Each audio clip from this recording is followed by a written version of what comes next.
Hello everyone.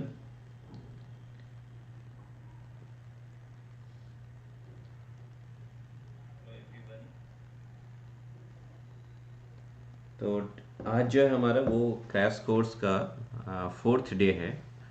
और आज हम डिस्कस करने वाले हैं करंट इलेक्ट्रिसिटी। इसके पहले हमने डिस्कस किया था इलेक्ट्रिक चार्जेस एंड फील्ड, और दूसरा चैप्टर था इलेक्ट्रिक पोटेंशियल एंड कैपेसिटेंस। तो जो ट्वेल्थ बोर्ड के लिए बहुत ही इम्पॉर्टेंट है।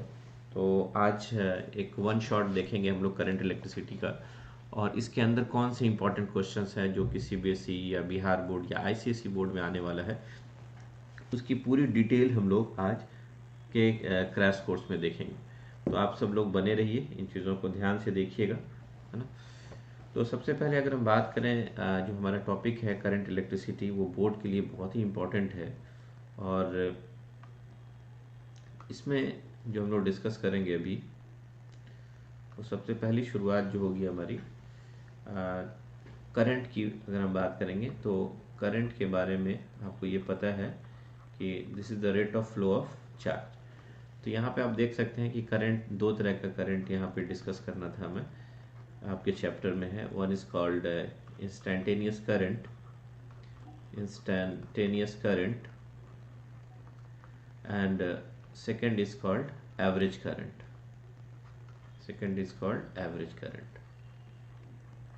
Average current. तो दो तरह की करंट। इंस्टेंटेनियस करंट कहेगा that is the I is equal to D Q upon D T. यहाँ से आप डिफ्रेंशिएट करके निकालोगे, यहाँ पे charge is the function of time होगा, है ना।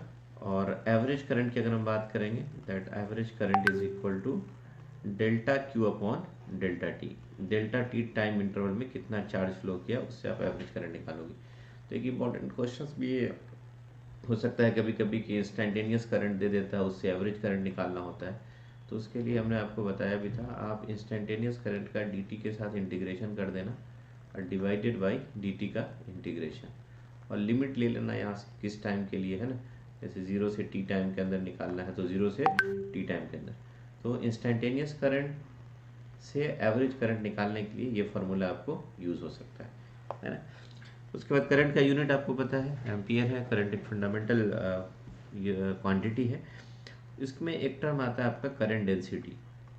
तो चूंकि बोर्ड में है आप, तो करंट डेंसिटी ऑब्जेक्टिव सब्जेक्टिव सब में हम बात कर रहे हैं, कहीं कहीं पूछ सकता है आपको। तो what is current density? It is denoted by J, है ना, and it's a vector quantity, and this is current upon area vector, है ना। यहाँ पे यूनिट वेक्टर एंगल। तो करंट डेंसिटी की अगर हम यूनिट की बात करेंगे, that will become ampere per metre square. और डायमेंशन की बात करेंगे तो मास नहीं है, लेंथ है, ऊपर ले जाएंगे के पावर -2। टाइम नहीं है, एंड एम्पियर है। तो this is the dimension of current density, it is a vector quantity, है ना। तो ऐसे करंट डेंसिटी को आप ऐसे भी लिख सकते हैं, that is I A cos theta. ये जैसे मान लीजिए कोई वायर है और मुड़ गया यहाँ पे, है ना। तो यहाँ पे देखेंगे करंट का इधर है, और यहाँ पे इस सेक्शन पे जो एरिया वेक्टर लेंगे उसका डायरेक्शन इधर होगा, और करंट इधर की तरफ है, and this is the angle theta. तो हम ऐसे भी निकालते हैं ना। तो करंट अगर देखेंगे तो that is J A cos theta. तो आप कह सकते हैं कि current is actually the dot product of current density and area vector, that is called current density flux, उसी को कहेंगे हम लोग, है ना। तो अब अगर हम आगे चलें, नेक्स्ट, इसके अंदर अगर आप करंट इलेक्ट्रिसिटी में देखेंगे तो जो सबसे इम्पोर्टेंट यहाँ पे आ जाता है, एक ड्रिफ्ट वेलोसिटी का कॉन्सेप्ट आता है कि आपसे जो पूछा जाता है कि ड्रिफ्ट वेलोसिटी क्या है। ड्रिफ्ट वेलोसिटी क्या है? तो ड्रिफ्ट वेलोसिटी की अगर हम बात करेंगे, किसी भी कंडक्टर के अंदर ड्रिफ्ट वेलोसिटी क्या होता है, इसका एक्सप्रेशन आपसे पूछा जा सकता है। तो एक्चुअली कंडक्टर के अंदर large number of free electrons होते हैं, सबको पता है आपको, है ना। This electrons are moving in random directions, कोई इधर जाएगा, कोई इधर जाएगा, कोई इलेक्ट्रॉन्स इधर जाएगा, with different different speed and velocities होंगी इसके पास। लेकिन जैसे ही हम अभी ये जो आप देख रहे हैं रूम टेम्परेचर पे जो इलेक्ट्रॉन का रैंडम वेलोसिटी है, that is called thermal velocity, और स्पीड लेंगे तो हम उसको कहेंगे थर्मल स्पीड। तो ये जो थर्मल स्पीड होगा रूम टेम्परेचर का इलेक्ट्रॉन का जो रैंडम स्पीड होगा उसका जो एवरेज होगा, that average speed, that is called average speed here, u bar लिख दिया एवरेज स्पीड।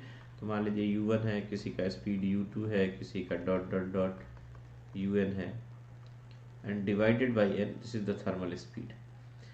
और वेलोसिटी लेंगे अगर हम लोग तो इसके ऊपर, and thermal speed is not zero, but अगर हम थर्मल वेलोसिटी की बात करेंगे कि थर्मल वेलोसिटी क्या होगा, दैट थर्मल वेलोसिटी आपको पता है कि this is the average, velocity का एवरेज लेंगे, मतलब पहले का वेलोसिटी u1 हो गया, दूसरे का u2 हो गया, वेक्टर के फॉर्म में लेंगे, इसमें मैग्नीट्यूड एंड डायरेक्शन दोनों लेंगे। n नंबर ऑफ इलेक्ट्रॉन है um, तो n इलेक्ट्रॉन का जो रैंडम वेलोसिटी है सबको जोड़ के divided by n, and that will give the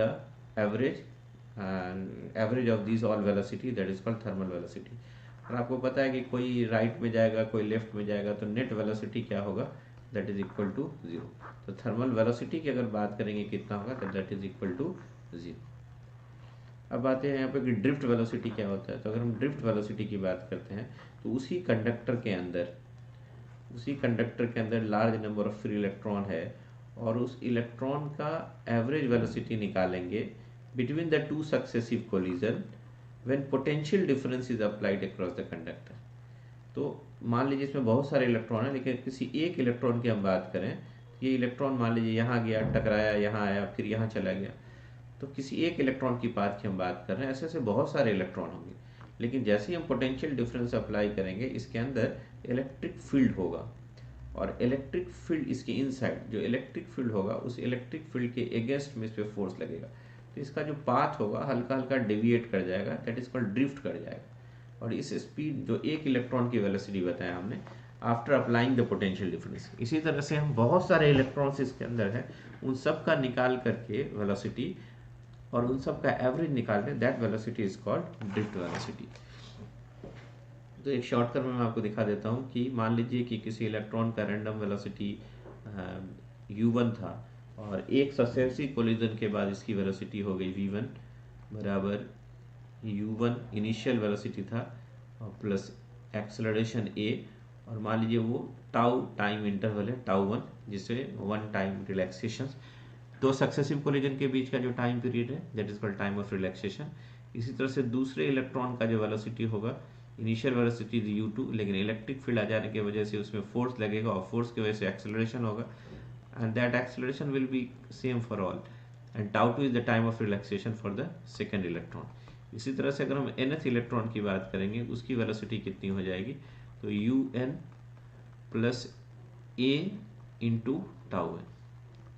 और तो हम लोग ड्रिफ्ट वेलोसिटी को जो डिफाइन करेंगे कि कितना होगा drift velocity, and that will be the average velocity of all these electron between two successive collision when potential difference is applied,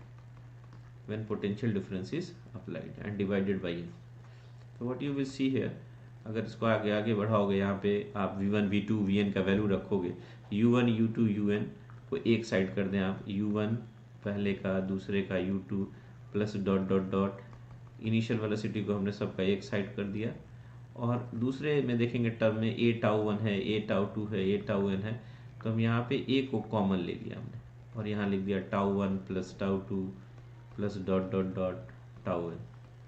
very इसमें बहुत इंपॉर्टेंट क्वेश्चन है, ये आता है, and whole divided by n है, तो क्या हम इसके नीचे n, इसको एक अलग पार्ट कर दें, और इसके नीचे भी n ले लें, दो अलग अलग पार्ट कर दिया हमने।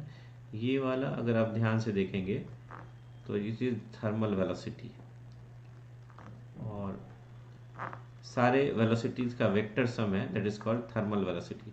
और आपको हमने थोड़ी देर पहले बताया कि थर्मल वेलोसिटी कितना होगा कंडक्टर के अंदर, तो that is equal to zero, this is thermal velocity and that is equal to zero.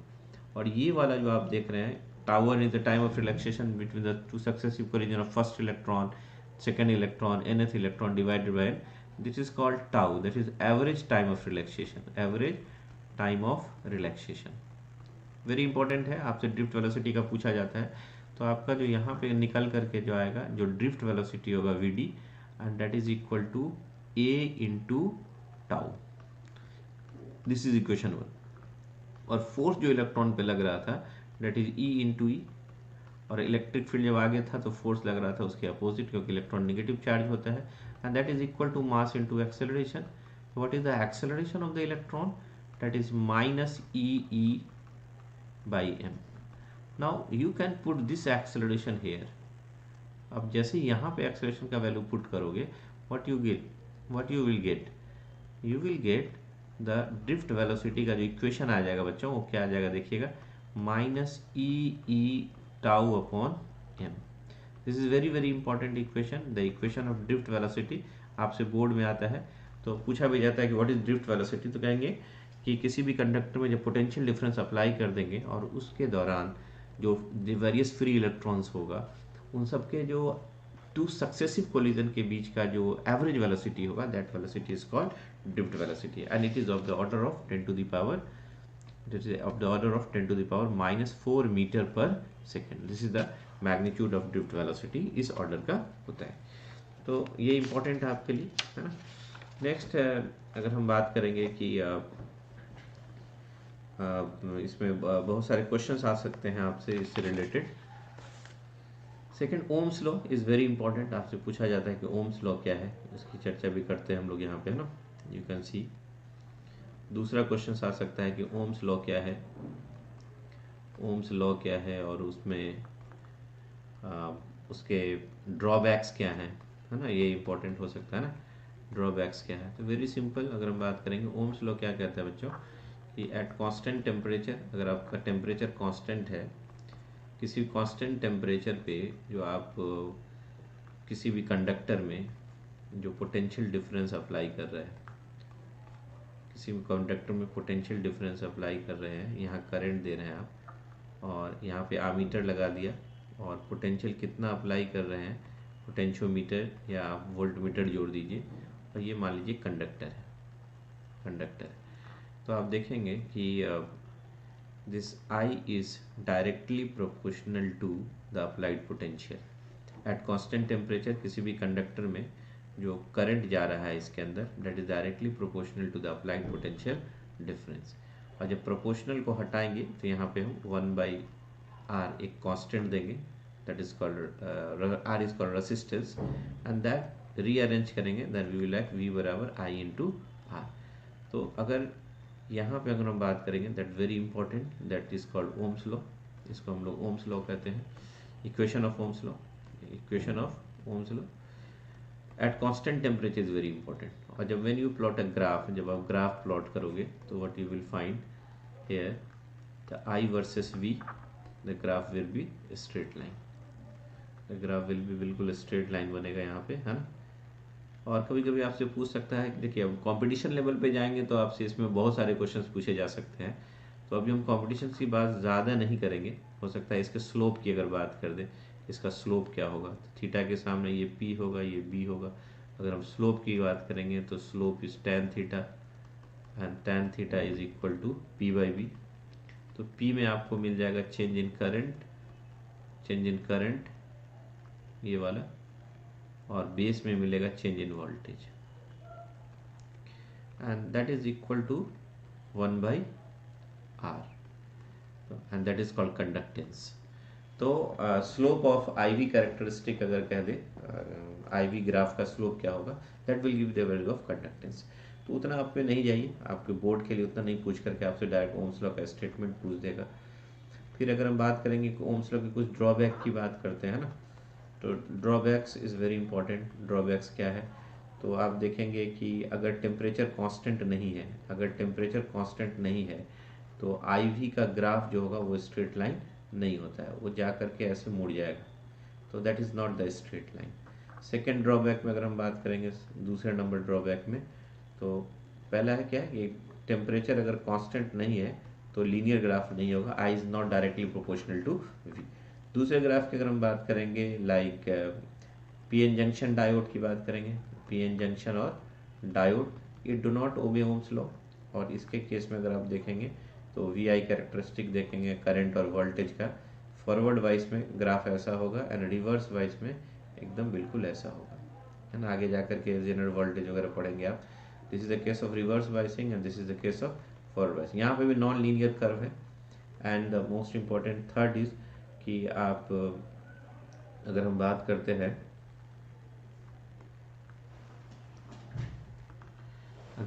करते हैं, एलईडी की, लाइट इमिटिंग डायोड की, तो light emitting diode also do not obey Ohm's law. तो यहाँ पे अगर आप आई वी का करेक्टरिस्टिक देखेंगे तो बड़ा यूनिक करेक्टरिस्टिक आएगा, ऐसे जा करके ऐसे आएगा। मतलब एक करंट यहाँ पे 3 अलग अलग वोल्टेज पे आ रहा है, तो यहाँ पे भी ओम्स लॉ को फॉलो नहीं करता है, तो ओम्स लॉ को डिस्कार्ड कर देगा ये, है ना। और साथ में अगर आप देखेंगे इलेक्ट्रोलाइट्स वगैरह की बात करेंगे तो इलेक्ट्रोलाइट्स है, ये भी ओम्स लॉ को फॉलो और ओबे नहीं करता है। तो दीज आर द ड्रॉप है जो कि ओम्स लॉ को फॉलो नहीं करेगा। फिर उसके बाद अगर हम बात करते हैं बच्चों की ओम्स लॉ के बाद क्या क्वेश्चन आ सकते हैं इसमें, तो आपसे ये पूछा जा सकता है कि relation between the current density and conductivity and electric field, ये सब का जो रिलेशंस आता है उसकी चर्चा हम लोग करें अगर, तो देखिए क्या मिलेगा। तो रिलेशन बिटवीन अगर current density, conductivity and electric field है, अगर उसकी हम बात करेंगे तो मान लीजिए ये कंडक्टर है और इस कंडक्टर के अंदर आपने एक पोटेंशियल डिफरेंस अप्लाई कर दिया, यहाँ पे V पोटेंशियल डिफरेंस अप्लाई कर रहे हैं, और इस कंडक्टर का area of cross section A है ना। इसमें करंट कितना जा रहा है, I जा रहा है। इसका एक छोटा सा सेक्शन अगर हम कट कर दें, ds सेक्शन कट कर दें, तो यहाँ पे अगर हम बात करेंगे कि इसका area of cross section A है, तो इसका जो वॉल्यूम होगा that volume is equal to A into dx। एक टर्म आता है नंबर ऑफ इलेक्ट्रॉन डेंसिटी। अगर हम इलेक्ट्रॉन डेंसिटी की बात करेंगे, जैसे number of electron per unit volume, तो मान लीजिए इसमें नंबर ऑफ इलेक्ट्रॉन कितना है n, और इसका वॉल्यूम है dv। तो that number of electron in this section, इस सेक्शन के अंदर इलेक्ट्रॉन का जो नंबर्स होगा उसकी बात करेंगे, that is equal to small n into dv। And that small n is a small n number density, electron density, and dv को लिखा था हमने a इंटू dx। तो इसके अंदर चार्ज कितना होगा, तो इसके अंदर जो चार्ज होगा, क्योंकि ये जो आप सेक्शन लिए उसके अंदर फ्री इलेक्ट्रॉन्स होंगे, उस इलेक्ट्रॉन का डेंसिटी निकाला हमने, उससे हमने नंबर ऑफ इलेक्ट्रॉन निकाल लिया उस वॉल्यूम में। तो यहाँ पे अगर आप देखेंगे चार्ज कितना होगा उसके अंदर, and that charge is equal to number of electron into electronic charge, and that is equal to number, यहाँ पे नंबर ऑफ इलेक्ट्रॉन कितने होंगे उसके अंदर, that is Na dx into e. तो उस छोटे से स्मॉल सेक्शन के अंदर जो चार्ज होगा NEA इंटू dx, और जैसे ही पोटेंशियल डिफरेंस अप्लाई करेंगे ये चार्ज फ्लो करेगा। जब ये चार्ज फ्लो करेगा, मतलब इलेक्ट्रॉन करंट के डायरेक्शन के अपोजिट में जब फ्लो करेगा, तो एक करंट कंस्टिट्यूट करेगा। Then I is equal to क्या हो जाएगा बच्चों, that is dq upon dt। तो यहाँ पे अगर आप ध्यान से देखेंगे NEA बाहर आ जाएगा, and that is dx upon dt, and this dx upon dt is called velocity, drift velocity, and I ये वाला एरिया लेके इधर चले जाइए, और यहाँ हो जाएगा आपका NE into V D, and this I by A is called current density. Then J बराबर हो जाएगा बच्चों क्या, NE into V D. Very important equation, this is the relation between current density and drift velocity. तो ये बहुत ही important equations है। और साथ में अगर हम एक और बात करें कि मान लीजिए हमने ये जो कंडक्टर लिया, और इस कंडक्टर में हमने पोटेंशियल डिफरेंस अप्लाई किया V, आप देखेंगे V, इसका लेंथ L है, और आपने V पोटेंशियल डिफरेंस अप्लाई किया, तो इसके अंदर जो इलेक्ट्रिक फील्ड सेटअप होता है, तो दोनों एंड के क्रॉस, तो ये जो V बराबर जो लिखते हैं हम लोग, दैट इज इलेक्ट्रिक फील्ड, दोनों यहाँ इलेक्ट्रोस्टैट में बताया था हमने, दोनों टर्मिनल के क्रॉस, और दोनों के बीच का जो लेंथ है 1 और 2 के बीच का, and that is equal to L। और आपको पता है कि V बराबर अगर हम बात करेंगे तो ओम्स लॉ से आपको पता है कि what is Ohm's law. According to Ohm's law V बराबर I इंटू आर, और आपको पता है कि I is I and R is what, rho L by A. Rho is the resistivity, L is the length. तो यहाँ से अगर आप देखेंगे V बराबर I को यहीं छोड़ दें, और रो को भी छोड़ दें, एरिया को भी छोड़ दें, और यहाँ का जो L था लेके चले जाएं इधर, तो यहाँ पे अगर आप देखेंगे V और L उससे डिवाइड कर दें तो E हो जाएगा, and that is equal to E।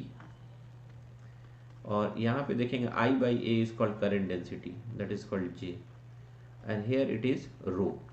Then J बराबर कितना हो जाएगा 1 by rho into E, and 1 by rho 1 by resistivity is called conductivity.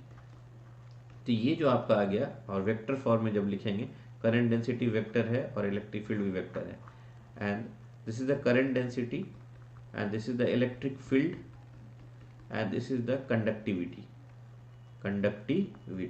And this is called Ohm's law in vector form. ये भी क्या आपका Ohm's law in vector form है।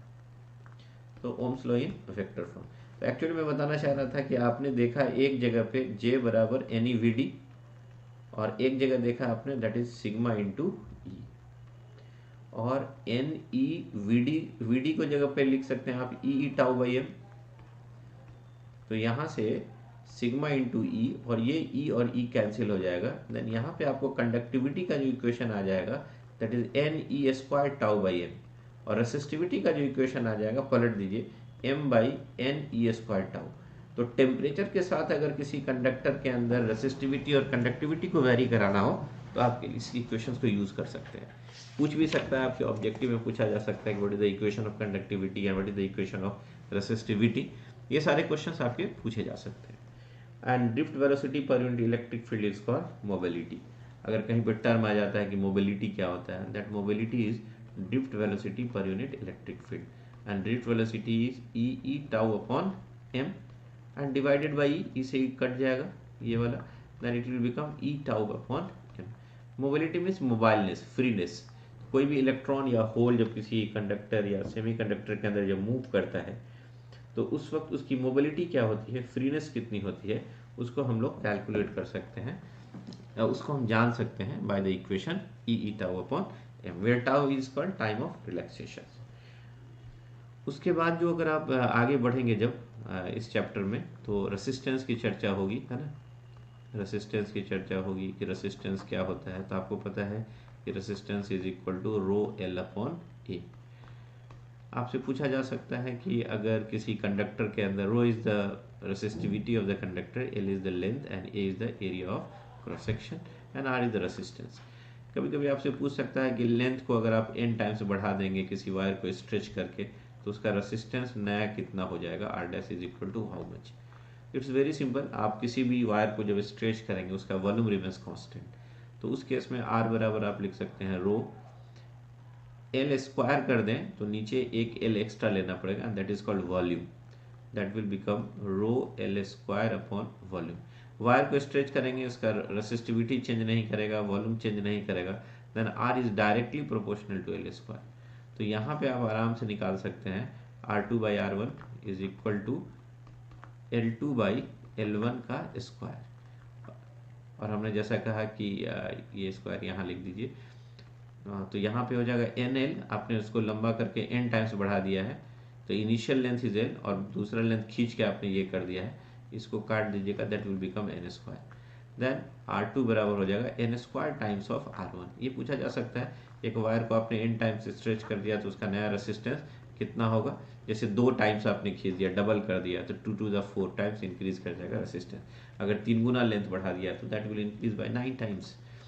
कभी कभी आपसे हमने भी जो क्वेश्चन दिया उसमें लेंथ इंक्रीज किया, कभी कभी आपका जो केस 2 में अगर ये हो सकता है कि उसको ऐसा खींचा आपने कि उसका रेडियस, उसका शुरुआत में जो रेडियस था वो r था, रेडियस ऑफ क्रॉस सेक्शन, आपने इसको इतना खींचा कि radius decreases by n times, तो radius decreases by n times, इसका रेसिस्टेंस अगर r था तो इसका रेसिस्टेंस कितना होगा, तो आप उसी तरह से कैलकुलेट कर लेंगे। r बराबर हो जाएगा रो एल बाई ए, इस बार एरिया ऑफ क्रॉस सेक्शन में है आपका रेडियस इन्वॉल्व, तो a से ऊपर नीचे मल्टीप्लाई कर देंगे तो ये a स्क्वायर हो जाएगा, and this will become volume, that is rho v by A square, and area के बारे में आपको पता है कि that is pi R square और उसका स्क्वायर है, तो that resistance is equal to यहाँ पे हो जाएगा rho and volume, this is and here pi square and r to the power 4, ये सब का सब कांस्टेंट होगा, ये पाई है ना, ये कांस्टेंट होगा। तो कहीं ना कहीं आप इस केस में जो देखोगे कि resistance is inversely proportional to r के पावर 4। तो यहाँ पे अगर आप रिड्यूस करेंगे R2 बाई R1 करेंगे तो what you will get here, that is R1 by R2 के power 4, and what you will get here R1 is R और आपने इसको R बाई एन ऐसा स्ट्रेच किया कि radius decrease by N times, ये कट जाएगा और एन नीचे के नीचे ऊपर चला जाएगा, देन R2 बराबर एन के power 4 times of R1। That is very important. आपने ऐसा खींचा कि रेडियस आधा हो गया, इसका मतलब R बाई 2 हो गया, इसका मतलब R बाई एन, एन का वैल्यू 2 आया, तो 2 के पावर 4, तो 2 to the 4 to the 8 to the 16 हो जाएगा ना, 16 टाइम दैट विल इंक्रीज। तो दैट्स वेरी इंपॉर्टेंट, ये भी इंपॉर्टेंट क्वेश्चन है आपके लिए, पूछा जा सकता है। और रेसिस्टिविटी का वेरिएशंस अगर हम बात करेंगे, जो एनसीईआरटी के अंदर ग्राफ भी है, तो रेसिस्टिविटी वर्सेस टेम्परेचर का ग्राफ देखेंगे। तो अगर हम बात करेंगे कॉपर के लिए, तो ये लीनियर ग्राफ बना दीजिएगा आप यहाँ से, है ना। एंड अगर आप बात करेंगे नाइक्रोम के लिए, तो थोड़ा सा ऊपर उठा करके नाइक्रोम के लिए बनाएंगे रेसिस्टिविटी वर्सेस टेम्परेचर का ग्राफ। सेमी कंडक्टर के लिए अगर बात करेंगे resistivity versus temperature, the graph will B as you increase the temperature resistivity will decrease।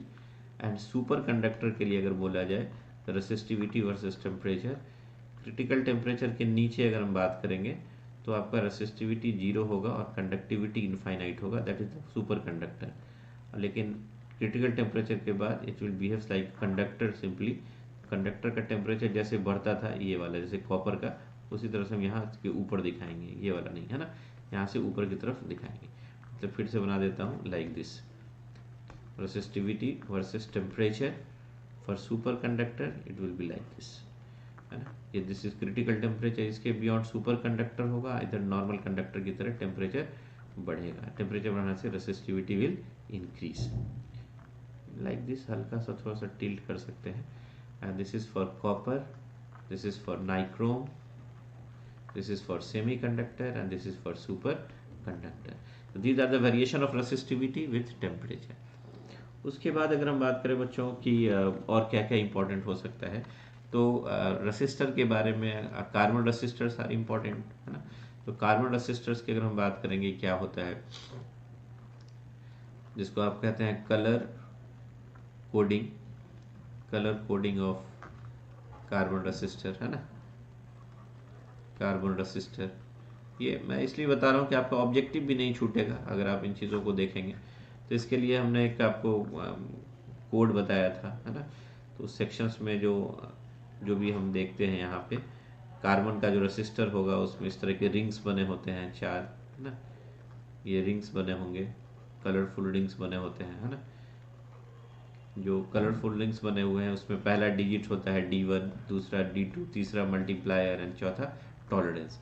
इसके लिए मैंने आपको बताया भी था कि एक चार्ट आपको बनाना पड़ता है जिसमें कलर्स के बारे में लिखते हैं आप, उसके लिए नंबर्स देते हैं, डिजिट देते हैं, है ना, और उसके बाद मल्टीप्लायर देते हैं और tolerance.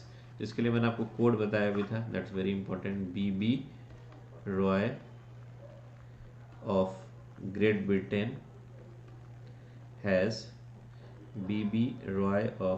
Britain has very good wife. और साथ में बताया था हमने गोल्ड, सिल्वर, नो कलर।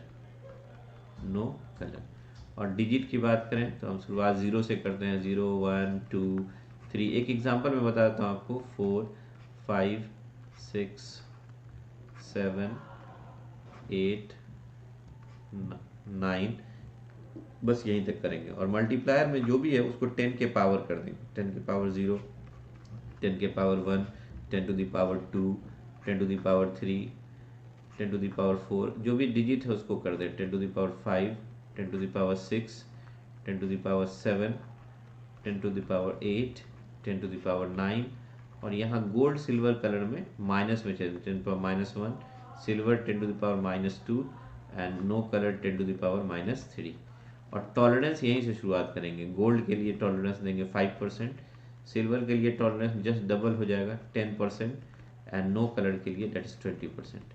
तो जैसे फॉर एग्जांपल कि अगर कोई कार्बन रेसिस्टर दिया रहे यहाँ पे, जिसमें पहला कलर रेड रहे, दूसरा मान लीजिए हमने रैंडमली मान लिया ग्रीन है, and this is multiplier is yellow and this is silver colour, तो इसका रेसिस्टेंस कितना होगा।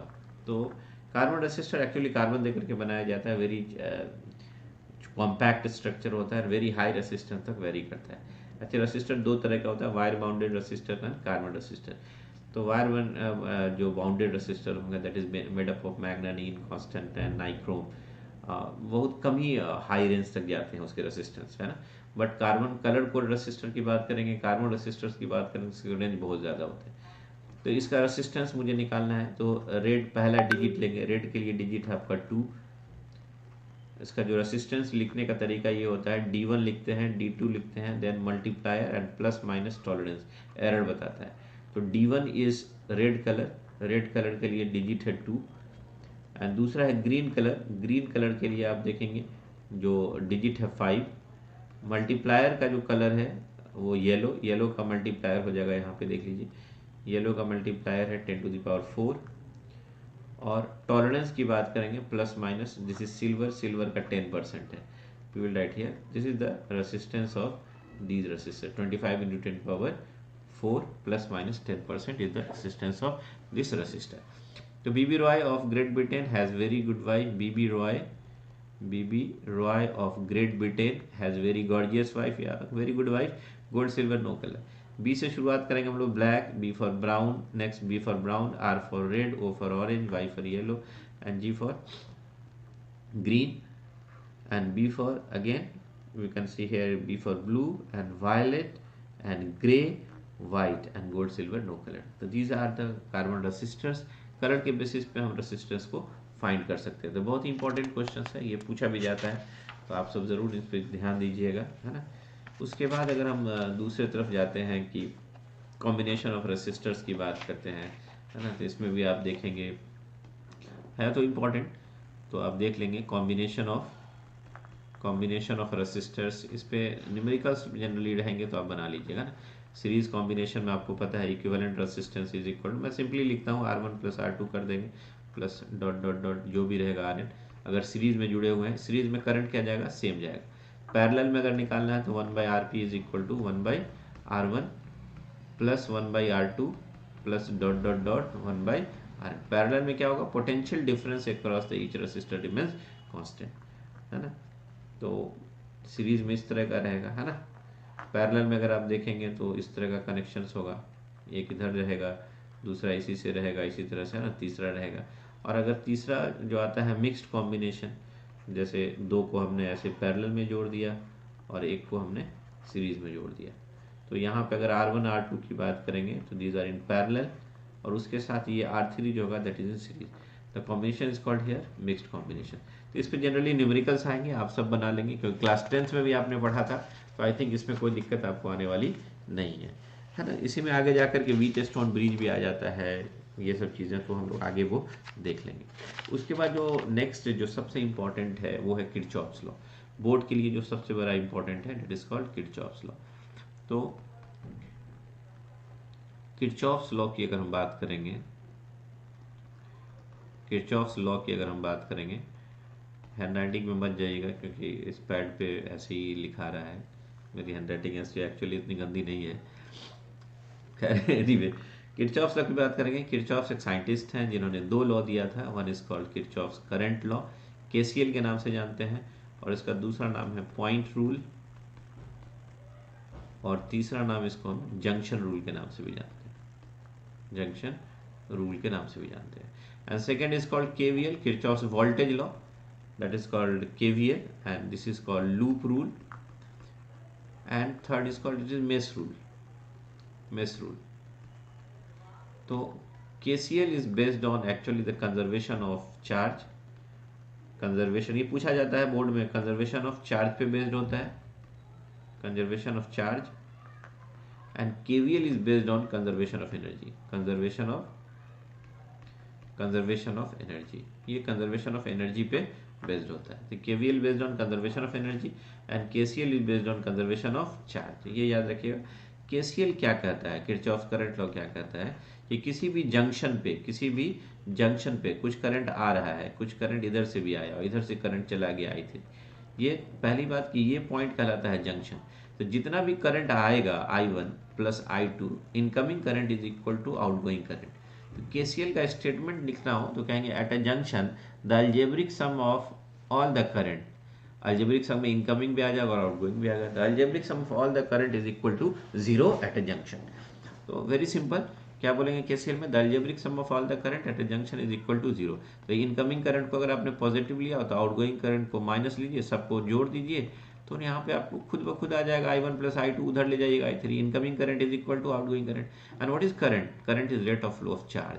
तो ये Q1 Q2 अगर आया डेल्टा टी टाइम में, तो Q3 डेल्टा टी टाइम में जाएगा भी जंक्शन पे, इसलिए कहते हैं it is based on conservation of charge.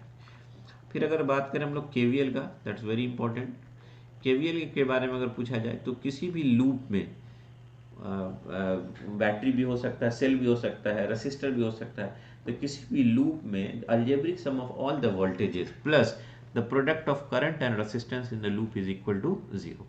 तो आपको वो लिख देना है। जैसे फॉर एग्जांपल अगर आपने यहाँ पे एक सेल लिया, एक रेसिस्टर लिया, एक दूसरा सेल ले लिया, पोलैरिटी हमने चेंज कर दिया, फिर यहाँ तीसरा ले लिया है ना, तो यहाँ पे हमने डिफरेंट सेल, इसका पोटेंशियल V1 है, V2 है, V3 है, इसका रेसिस्टेंस R1 है, इसका R2 है, इसका R3 है। तो इसमें अब इसमें क्या कहा कि कोई पॉइंट ले लीजिए X और यहाँ से सारे वोल्टेज को जोड़िए और जहाँ जहाँ रेसिस्टर है वहाँ प्रोडक्ट कर दीजिए करंट और रेसिस्टेंस का, और सबका समेशन क्या होगा, किसी भी लूप में जीरो होगा। जैसे यहाँ से हम पोटेंशियल चलना शुरू किए थे, अकॉर्डिंग टू लिख देंगे KVL, है ना। अकॉर्डिंग टू KVL हम यहाँ से चलते हैं, ध्यान से देखिएगा, है ना। व्हाट यू विल सी, यहाँ का पोटेंशियल हो जाएगा Vx, लोअर से हायर अगर हम प्लस ले रहे हैं V1 और करंट के डायरेक्शन में जा रहे हैं, करंट अपने मन से मान लीजिए किधर जा रहे हैं हम लोग, है ना, तो करंट के डायरेक्शन में जा रहे हैं, करंट जाता है हायर से लोअर, अगर लोअर से हायर प्लस ले रहे हैं अंदर, हायर से लोअर माइनस लेना होगा, that is minus I into R1। फिर इसमें गया हायर से lower, that will become minus 3 V3। फिर करंट के डायरेक्शन में R2 में जा रहे हैं तो माइनस I इंटू R2। फिर इधर आए, करंट के डायरेक्शन में ही हम जा रहे हैं इधर की तरफ, that is minus I into R3। और फिर लोअर से हायर जा रहे हैं प्लस V1, एंड फिर आप Vx पे पहुंच गए एंड Vx कैंसिल हो गया। तो आप मैंने कहीं देख रहे हैं V1 प्लस यहाँ पे minus IR1 plus minus V3, मैं आपको दिखाने के लिए ब्रैकेट में लिख रहा हूँ, plus minus IR2 plus minus IR3 and plus V1। इन सब का अलजेब्रिक सम क्या होगा, जीरो। तो अगर आप यहाँ पे देखेंगे V1 प्लस हो गया और V2 भी प्लस है और V3 आया माइनस में, और उसको लेके उधर चले जाइए, I को कॉमन ले लीजिए, that is R1 plus R2 plus R3। यहाँ से आप इस सर्किट में करंट का वैल्यू निकाल सकते हैं, V1 plus V2 minus V3 divided by R1 plus R2 plus R3। तो KVL चलना मैंने आपको सिखाया था, KVL से आप करंट निकाल सकते हैं किसी भी सर्किट में, और फिर आपके दो पॉइंट के बीच का पोटेंशियल अगर पूछता है तो बता देंगे। सिंपल सा है, ये क्वेश्चन आएगा ही बच्चों बोर्ड में। Define KVL and KCL। Kirchhoff's current law क्या कर रहा है, the algebraic sum of all the current at a junction is equal to zero, and what is KVL, it is based on conservation of charge. और KVL क्या कर रहा है, the algebraic sum of all the voltages plus the product of current and resistance in a loop is equal to zero, और यहाँ पे it is based on the conservation of energy पे based होता है। तो ये इंपॉर्टेंट है ना। अगर हम बात करते हैं यहाँ पे KVL के बाद सेल की बात करेंगे नेक्स्ट पोर्शन पे। अगर हम जाते हैं यहाँ पे तो सेल इज इम्पॉर्टेंट, सेल से क्वेश्चन आ सकता है। तो सेल क्या है, it contains chemical, it convert chemical energy into, ये डिवाइस है that convert chemical energy into electrical energy. ये केमिकल एनर्जी को किस में कन्वर्ट करता है, इलेक्ट्रिकल एनर्जी में कन्वर्ट करता है। इलेक्ट्रिकल एनर्जी में कन्वर्ट करता है कौन, सेल जो है, that convert chemical energy into electrical energy. Cell के अंदर देखा होगा आपने सब लोगों ने, सेल मार्केट से खरीद के लाते हैं, group of cell is called battery. आपने देखा होगा यहाँ पे ऐसे लिखा रहता है 1.5 वोल्ट, कंपनी का कुछ नाम दे दिया। तो इसके टर्मिनल के क्रॉस में एक पोटेंशियल होता है, and that potential is called, actually the EMF की बात करेंगे हम, EMF को डिफाइन करेंगे कि EMF क्या होता है, that is called electromotive force, that is called electromotive force.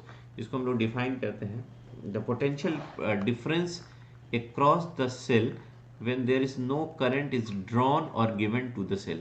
न सेल से कोई करंट लिया जाए और ना ही कोई करंट दिया जाए, जब ना ले और ना दे, तब दोनों टर्मिनल के क्रॉस का जो पोटेंशियल होगा दैट इज कॉल्ड EMF। और दूसरी तरफ से हम लोग डिफाइन करते हैं क्या, कि एक पॉजिटिव चार्ज को किसी सेल में, यहाँ पे सेल है हमारा, और इसको कनेक्ट कर दीजिए दोनों टर्मिनल को, प्लस और माइनस को। तो एक पॉजिटिव चार्ज को एक क्लोज लूप में घुमाना है इंक्लूडिंग सेल, इसमें जितना एनर्जी खर्च होता है दैट एनर्जी किसी यूनिट पॉजिटिव चार्ज का ना, तो घुमाने में जितना एनर्जी खर्च होता है that is equal to EMF of the cell.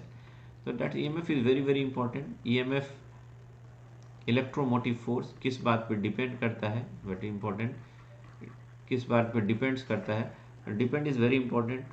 Like nature of electrolytes, जो भी आप सेल देख रहे हैं उस सेल के अंदर आप इलेक्ट्रोलाइट्स यूज़ करते हैं और इलेक्ट्रोड्स भी यूज़ करते हैं, है ना। इसके अंदर एक कैथोड होता है और एक एनोड होता है। तो इसके अंदर जो लिक्विड ले रहे हैं, जो केमिकल ले रहे हैं दैट इज इलेक्ट्रोलाइट्स, उसके नेचर पे डिपेंड करता है। और इलेक्ट्रोड्स किस मटेरियल का लिए हैं उस पर डिपेंड करता है। कौन? That is what the EMF of the cell. तो number 1 is electrolytes and number 2 is electrodes, इस पे ईएमएफ डिपेंड करता है। और नेक्स्ट बात करें कि ईएमएफ किस पे डिपेंड नहीं करता है। अगर हम बात करेंगे कि ईएमएफ किस पे डिपेंड नहीं करता है तो वो भी इंटरेस्टिंग है कि ईएमएफ डज नॉट डिपेंड्स, उसके लिए आप याद रख लीजिएगा ADQS, एरिया, अगर A for area of plate, उस जो आपका इलेक्ट्रोड्स है उसका प्लेट का एरिया क्या है उस पर डिपेंड नहीं करता। डिस्टेंस बिटवीन द इलेक्ट्रोड्स उस पर डिपेंड नहीं करता। क्वांटिटी ऑफ इलेक्ट्रोड्स उस पर डिपेंड नहीं करता। क्वालिटी पे डिपेंड करेगा क्योंकि क्वालिटी पे ईएमएफ डिपेंड करता है, बट क्वांटिटी पे डिपेंड नहीं करता। देखिए छोटे छोटे सेल का पोटेंशियल डिफरेंस बहुत ज़्यादा होता है, मार्केट में मिलेगा। And as for size of the cell की बात करेंगे, सेल के साइज पे भी डिपेंड नहीं करता है। और जब सेल के अंदर जब टर्मिनल को सेल के अक्रॉस जब आप जोड़ोगे तो करंट के फ्लो को सेल के अंदर एक इंटरनल फैक्टर होता है जो कि रोकता है। तो जो the resistance offered by the electrolytes when electric current flowing through it, तो it is known as internal resistance. तो इंटरनल रेजिस्टेंस की अगर बात करेंगे तो सेल के अंदर जो खुद अपने करंट को अपोज करता है electrolyte, that is called internal resistance. Internal resistance बहुत सारी चीज़ों पर डिपेंड करता है। अगर आप distance between the two electrodes को इंक्रीज करेंगे तो आर इंक्रीज कर जाएगा, internal resistance will increase. Area dipped in the electrolytes increases, जितना आप इलेक्ट्रोलाइट्स को अंदर में डीप करेंगे आर डिक्रीज करता है internal resistance. Concentration of electrolytes को जितना आप इंक्रीज करेंगे internal resistance will increase, and temperature increase करने पे इंटरनल रेजिस्टेंस डिक्रीज करता है। तो दैट्स वेरी इंपॉर्टेंट। एक टर्म आता है terminal potential. The potential difference across the cell is called terminal potential, उसको कहेंगे हम लोग टर्मिनल पोटेंशियल। तो एक कोई भी सेल ले लें, फॉर एग्जांपल एक सेल का फिगर बनाया हमने, सेल के अंदर का ये internal resistance that is called EMF and that is internal resistance, this is called cell. तो मान लीजिए ये पॉइंट x है और ये y है, तो Vx minus Vy the terminal potential across the cell is called here terminal potential difference across the cell is called terminal potential। और एक और याद रखिएगा, ये ना करंट ले रहा है ना दे रहा है, इस केस में टर्मिनल पोटेंशियल ईएमएफ के बराबर होगा।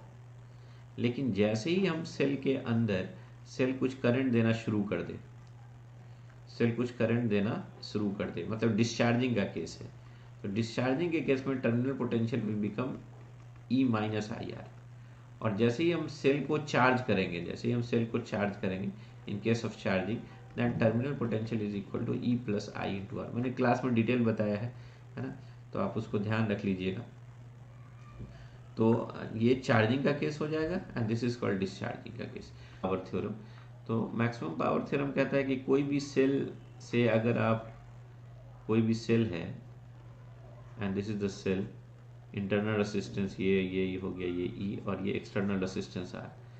तो यहाँ से जो करंट जा रहा है एक्सटर्नल रेजिस्टेंस से जो पावर रिलीज हो रहा है, तो अगर पावर मैक्सिमम रिलीज हो रहा है उस केस में internal resistance, net internal resistance is equal to external resistance. उस केस में पावर जो डिलीवर्ड होगा external resistance and that will be the maximum, and this theorem is called maximum power theorem. तो these are the very important है ना। और second is Joule's law of heating. Joule's law of heating की अगर हम बात करेंगे तो इन्होंने कहा कि किसी भी रेसिस्टर से आप करंट पास कीजिए, किसी भी रेसिस्टर से अगर आप करंट पास करा रहे हैं वी वोल्ट जोड़ दिया डेल्टा टी टाइम के लिए, तो इसमें हीट प्रोड्यूस होता है and that heat is equal to I square R into T and that is also called V square by R into T and that is called Joule's law of heating. तो कभी कभी मन में आ भी सकता है कि सर ये आया कैसे, उसको प्रूफ करने के लिए भी कहीं मिल सकता है आपका ना कि आप प्रूफ करके दिखाइए ये चीज़ें कि कैसे होगा। तो चूंकि आपको पता है कि वर्क डन बराबर होता है Q इंटू वी और Q बराबर I इंटू टी और ये V, तो आप देखेंगे आपको जगह वी आई इंटू टी और V बराबर I इंटू आर और ये एक I इंटू टी है that is equal to I square R into T. तो बैटरी जो वर्क करता है किसी भी चार्ज को यहाँ से यहाँ रेसिस्टर के अंदर ले जाएगा, तो वो जो वर्क अपीयर होता है that will appear in the form of heat. और पावर की अगर बात करेंगे तो जो भी हीट जनरेट कर रहा है डिवाइडेड बाई टाइम, तो that will become I square R into T divided by T काट दीजिए, that is I square R या V square by R, that is the power delivered by the cell. तो ये सब related था आपका किससे, पावर से रिलेटेड था, है ना। उसके बाद अगर हम बात करेंगे व्हीटस्टोन ब्रिज का केस है, देन कुछ मेजरिंग डिवाइसेस है, तो होप कि हम मेजरिंग डिवाइसेस और व्हीटस्टोन ब्रिज की भी चर्चा थोड़ी सी कर ही देते हैं हम लोग, तो मेजरिंग डिवाइसेस हम लोग नेक्स्ट डे कर सकते हैं। फिर यहाँ पे ध्यान से देखेंगे वी को, मेरे ख्याल से आज के लिए इतना ही रहने दें क्योंकि स्लाइड भी एंड हो गया है, कोई बात नहीं है। तो मतलब आज के लिए इतना ही रहने दें। नेक्स्ट डे हम लोग व्हीटस्टोन ब्रिज और कुछ मेजरिंग डिवाइसेस है दैट वेरी इंपॉर्टेंट। आप देख सकते हैं कि इतने कम टाइम में हमने पूरे करंट को डिस्कस कर लिया, 10-15 मिनट और लेंगे तो हमारा मेजरिंग डिवाइसेस भी चला जाता है, लेकिन next day we will continue. तो आज एक्चुअली हमने जो देखा वो करंट को डिफाइन किया, rate of flow of charge दो तरह का होता है, instantaneous current and average current. फिर उसके बाद हमने आपसे चर्चा की कि ड्रिफ्ट थर्मल वेलोसिटी क्या होता है, ड्रिफ्ट वेलोसिटी क्या होता है, रिलेशन देखा हमने between the current density and drift velocity. Mobility की चर्चा की हमने, रेसिस्टिविटी का इक्वेशन लिखा, कंडक्टिविटी का इक्वेशन लिखा, टेम्परेचर के साथ वेरिएशंस दिखाया, साथ में हमने आपको ओम्स लॉ दिखाया, ओम्स लॉ का ड्रॉबैक देखा, साथ में हमने आपको किरचॉफ्स लॉ देखा, है ना, रेसिस्टर देखा, रेसिस्टर में कार्बन रेसिस्टर देखा, वायर बाउंड रेसिस्टर्स के बारे में कुछ बताया आपको। सेकंड थिंग हमने देखा कि ड्रॉबैक्स क्या था ओम्स लॉ का, वो भी देखा हमने। देन किरचॉफ्स लॉ का दो था, केवीएल एंड केसीएल देखा। देन हमने आपको सेल के बारे में चर्चा की और यहाँ तक पहुँचे, जूल्स लॉ ऑफ हीटिंग की भी बात कर दी, मैक्सिमम पावर थ्योरम की भी बात कर दी, रेसिस्टेंस की ग्रुपिंग की भी बात कर दी हमने। तो आप इन शॉर्ट ड्यूरेशन में आप पूरे के पूरे करंट को आप रिवाइज कर सकते हैं। अगले क्लास में हम व्हीटस्टोन ब्रिज देख लेंगे और एक बहुत ही सुपर डुपर ट्रिक बताएंगे आपको, एक जादू बिल्कुल, कैसे व्हीटस्टोन ब्रिज जब बैलेंस नहीं हो तो आप उसको चुटकी में सॉल्व कर सकते हैं without any pen and paper. We will discuss in the next class. और साथ में हम देखेंगे कि measuring devices like galvanometer, ammeter and how you convert galvanometer into ammeter and voltmeter and so on, बहुत सारी चीज़ें इसके अंदर, एंड पोटेंशियोमीटर। तो नेक्स्ट क्लास कल हम लोग इन चीज़ों को कंक्लूड करेंगे। आप पढ़िए, इन चीज़ों को रिवाइज कीजिए, टाइम कम है और बिल्कुल घबराना नहीं है आपके पास। मैंने क्या बोला आपको कि धीरे धीरे आप मेरे साथ पढ़ते रहिए, देखिए आपको ये चीज़ें बहुत आसान लगने लगेगी और जो क्वेश्चंस मैं बता रहा हूँ वो 100% क्वेश्चंस आने वाला है। तो don't worry about that, questions इसी के अंदर में रहेगा। तो आप फोकस करें, चीज़ों को पढ़ें और कॉन्फिडेंस रखें। घबराने की बात बिल्कुल नहीं। देखो जैसे जैसे एग्जामिनेशन आएगा आपको डर लग सकता है, लेकिन डरने की कोई भी ज़रूरत नहीं है। आप 1 घंटा अगर मेरे साथ शाम में बैठते हैं तो यू विल बी बेनिफिटेड, इससे बहुत ही बेनिफिट मिलने वाला है, आपके अंदर कॉन्फिडेंस आने वाला है। तो चलिए लगे रहिए, ऑल द बेस्ट, मिलते हैं हम लोग कल।